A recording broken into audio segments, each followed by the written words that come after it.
Hey everyone, welcome to Crappy Reviews, the home of no rules reviews, and I am the Crapgamer. And while this isn't a no rules review, it is a video, which is something that I do daily here. So please hit that like and subscribe button if you haven't already, because it greatly helps out the channel, and I greatly appreciate it. Thank you guys for all that you do for me. I appreciate all the messages and stuff like that. I've been getting them. I've been trying to reply to them on Xbox Live as much as possible. I'm just about up to 2,000 members on the Xbox Nation Club on Xbox Live. So thank you guys for that too. It's been awesome. If you guys could stop spamming and self-promoting on there, that'd be great though. So anyway, I want to jump into today's topic, and that is, realistically, this wouldn't be a topic unless it had something to do with the future of Xbox and one of my concerns for Xbox Scorpio going forward. Dishonored 2 looks horrendous on Xbox One compared to the PS4, apparently.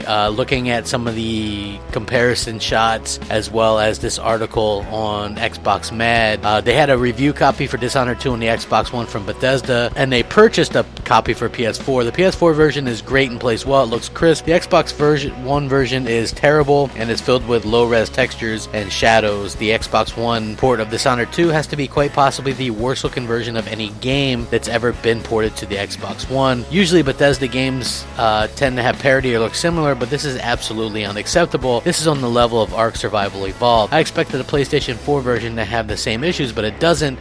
There's severe visual platform or problems are limited to the Xbox One version. Very muddy textures and things like that. And then they updated the article. There's even some comparison pictures in here, and you can see, look, I'm not usually a person that can see the differences in these types of things, but you can clearly see that there is a pretty significant difference between these two versions of the games at the same spots, like the depth of field or something like that, and it's bad. And like I said, I've been saying this for years, I can't tell the difference in resolution between 720p, 900p, 1080p. For me, I can't really tell a difference until you're looking at like 4K from 1080p. Then you can see quite a difference in the crispness and things like that. Obviously, you know, with that many pixels compared to less, such a drastic difference from 1080p to 4K native. So, but with this, I can see it, and that's why I figured I'd do a video on it. And they did do an update to this as well. Complete video comparison surfaced online, which verifies the observations about the Xbox One version. It also appears that installing the Xbox One Holiday Update helped some of the issues, but some of the textures and anti-aliasing have massive problems, specifically when it comes to objects at a distance, shadows, and cutscenes, which this is a problem. We sometimes get the lazy developers on Xbox One, unfortunately, and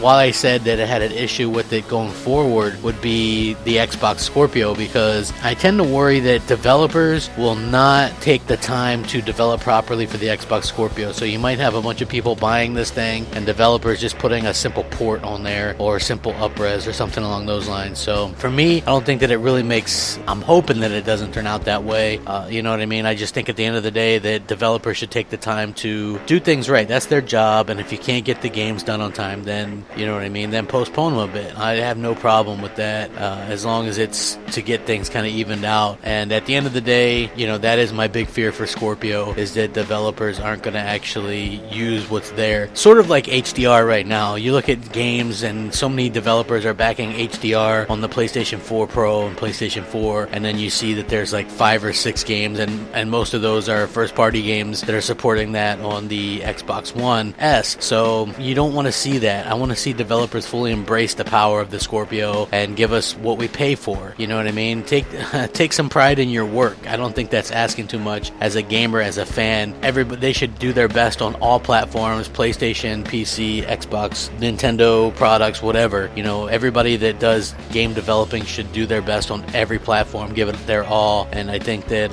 you know, this has been a problem the entire generation for Xbox One games, is that they haven't really taken the time, and then they cast it off when they get called out on it by calling the Xbox One weak or whatever. You know, when we've seen that games can look absolutely gorgeous on the Xbox One and run great as well. So let me know what you guys think. I'm going to link the article. Check it out. Rate, comment, subscribe. Like I said, go ahead and hit that like and all that kind of good stuff, and hit me up on Twitter at @_Crapgamer. As always, thanks for watching. Have a great day. Rack 'em up. Crapgamer out.